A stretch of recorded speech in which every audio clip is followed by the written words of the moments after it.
Hi, welcome once again to M5's English language learning program, Let's Speak English. I'm Gav Duncan and I'm here on your TV to help you learn English. Now, are you sitting comfortably? Yes? Good! And are you ready for today's lesson? Yes? Good! Okay, well let's learn English together.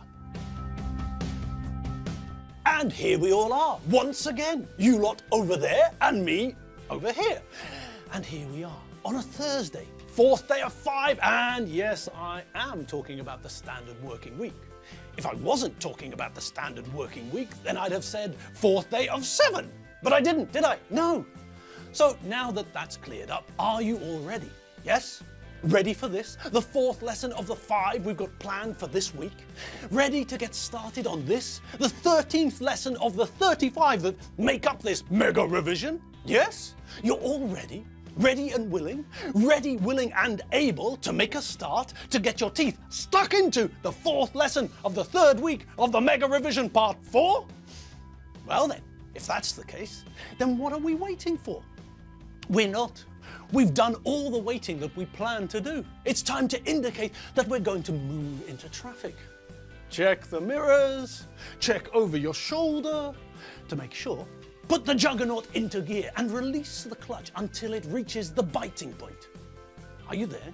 Yes? Can you feel the engine bite? Yes? Well, is anyone coming? No? Good. Release the clutch, depress the accelerator and pull out into the traffic of English. Oh well, never mind. She promised to come back and tell us the rest of the story. So, well, a promise is a promise. And just as a man's word is his bond, an eel's word is its bond. And when I say bond, I don't mean like this guy. 9 à la banque. I need another 1,000. I admire your courage, Miss... Trench. Sylvia Trench. I admire your luck, Mr. Bond. James Bond. Now, when we say that a man's word is his bond, we're using a meaning of the noun which is not the most common. This meaning is of a pledge, a guarantee. If someone gives you their word, if they agree to something, then, if that person is a good person, then we don't need a piece of paper. The pledge, the promise of a good person should be enough. So, just as your word is your bond, your guarantee that you will do what you said you would, Enid's word is her bond. And so, when she said that she would come back and finish her story, then that means that she will come back and finish her story. All right, let's have a look at the vocab we heard in the conversation between me and Enid. A catchphrase, split hairs, peculiar, light entertainment, a complication, an addiction, have a lot in common with someone, pull a cracker, get on like a house on fire, ages, I'd rather not, be upset, interrupt, silly, pertinent, snap at someone, wind someone up, unwind, irritate. A problem shared is a problem halved. Keep up, lose the thread, fancy, pop in. Alrighty, blimey dokey. Well, that's a fair number of words to check. Okay then, let's make a start. Okay, first one out of the box, a catchphrase is something we get from the world of TV and films. It's a well-known phrase or sentence which we associate with a certain particular famous person, normally because they repeat this catchphrase a lot of the time.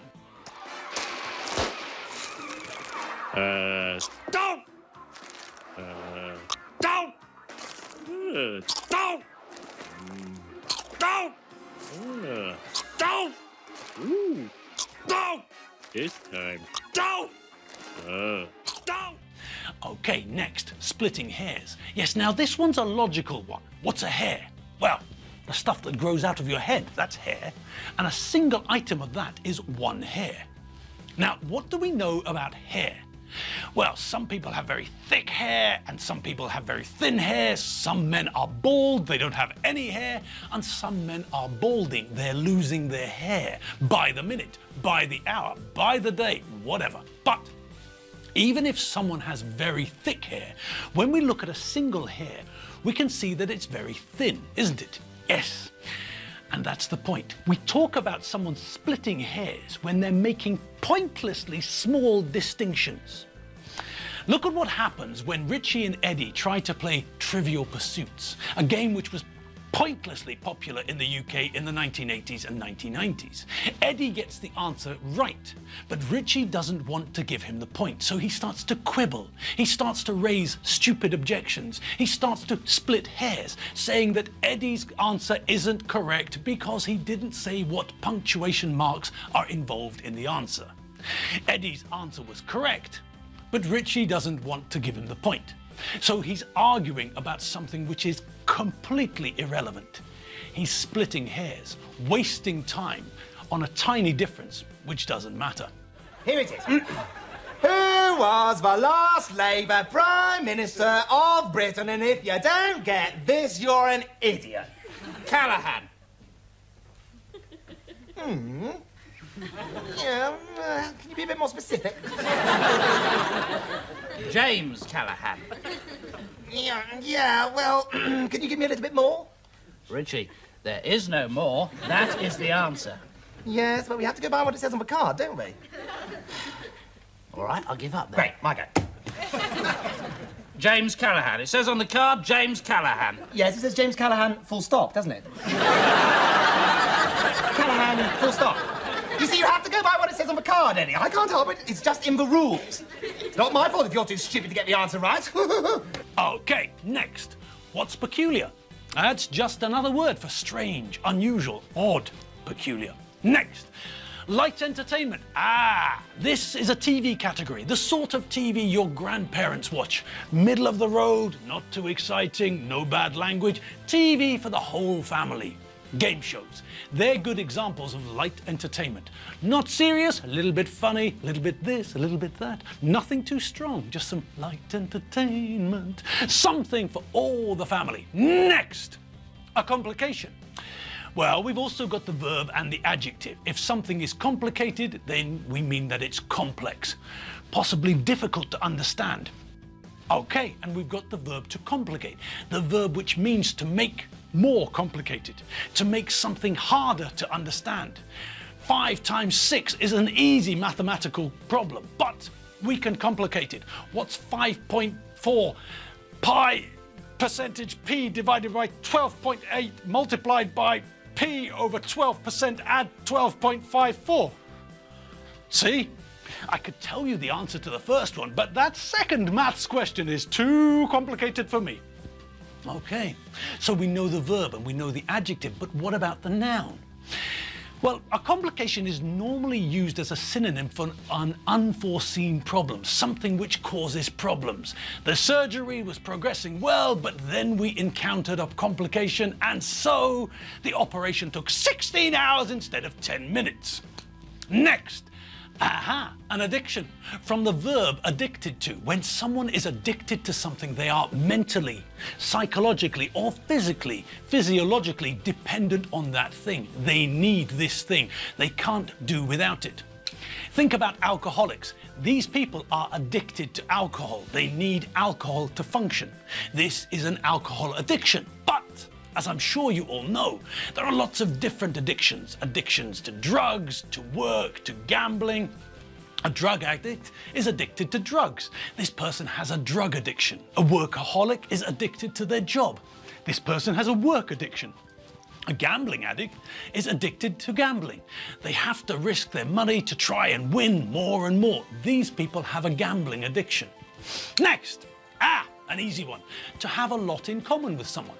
Just means that there are lots of things that you and this person like. So, we're talking about shared interests.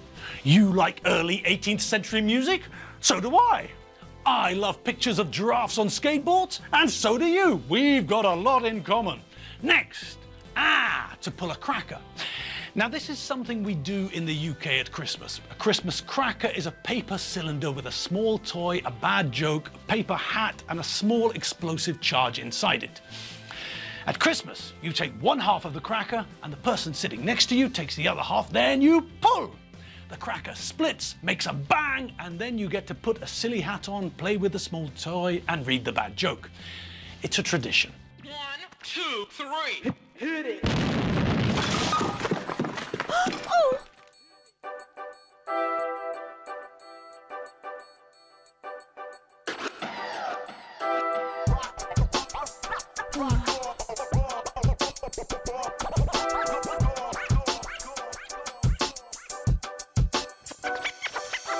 Now, what's next? Well, get on like a house on fire is a phrase that we use to say that two people are great friends, to say that these two people have a very good relationship. That's all.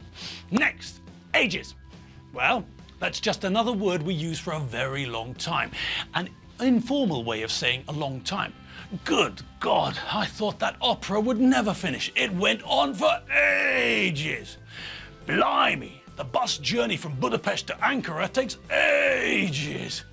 Where have you been? I've been standing here waiting for you lot for absolutely ages. Next. I'd rather not. Now, we use the adverb rather to show preference. Do you want to go to the zoo or the cinema? I'd rather go to the cinema, thanks. And just as we use rather to say what we'd prefer to do, we can use rather with the adverb not to say what we'd prefer not to do. Do you want to stay in and do your homework this afternoon? Well, to be honest, I'd rather not. Next, aha, to be upset. This one's a bit odd, a little bit peculiar. It can mean more than one thing, but normally when we use it as an adjective, we use it to mean one or two things. Either we use it as a synonym for angry, or we use it as a synonym for unhappy or worried. I was so upset when my girlfriend dumped me. I sat in a dark room and cried for days. Oh, be careful. Your mother's pretty upset about your exam results. Try to keep out of her way. Next, to interrupt. Easy. Think about the sentences we used to have with the past continuous and the past simple. The past continuous told us what was going on in the background, and then blammo! The past simple interrupted the scene.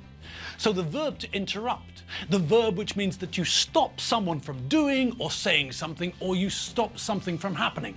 Like Frank Drebin in this scene where he expertly interrupts the countdown of the bomb. 4 minutes to detonation. What are we gonna do? Operator's manual. See what you can find. Okay. Let me see here. Oh, here we go. To reset detonation code, first press £. Per your command, the speed of this sequence has been greatly increased. Detonation now in 2 minutes. 20 seconds to detonation. What are we gonna do? 15 seconds. Jane, got my sleeve. Oh, no! 10, 9, 8, I can't get it! 7, Jane, my just. 5, 4, 3, 2, Let's get out of here. 1. Wait! Look! You did it! And I think there's time for one more. Silly. Yes, this is a silly one. Silly, what does it mean? Well, it's a slightly less offensive synonym for stupid. Silly shows that someone doesn't have much common sense. Stupid is the same idea. It indicates a lack of sense, but stupid is a more aggressive word. Silly doesn't have to be so aggressive. It can be offensive, but it's easier to not be so offensive with silly. And we're done. Yes, that's all the English we've got for you today. So, pull over. No, it's a sweatshirt. No, pull over. Drive the bus to the side of the road. Look, there's a lay-by. We can park there overnight. All right, take the bus out of gear, put it into neutral, put the handbrake on, and yes, you might as well lock the steering wheel. It can't hurt. All right, now check that we've got everything, and then out we get. Check that there's nothing coming first. All right, lock the bus. Ooh, central locking, nice. Immobilizer or alarm? Immobilizer, good choice. Nobody takes much notice of car alarms these days. All right, well, I'm off home. There's a coffee which needs to be drunk, waiting for me somewhere in the kitchen. As for you lot, well, you're free to do whatever you need to do, or if there's nothing that you need to do, whatever you want to do. Remember to have fun doing it, and remember, if you are planning to try to teach the cat to play golf, you'll need sellotape. The cat's never going to be able to hold the golf club without it. Okay, I'm off. I'll see you all tomorrow. See you later. www.mediaclick.hu. Bye!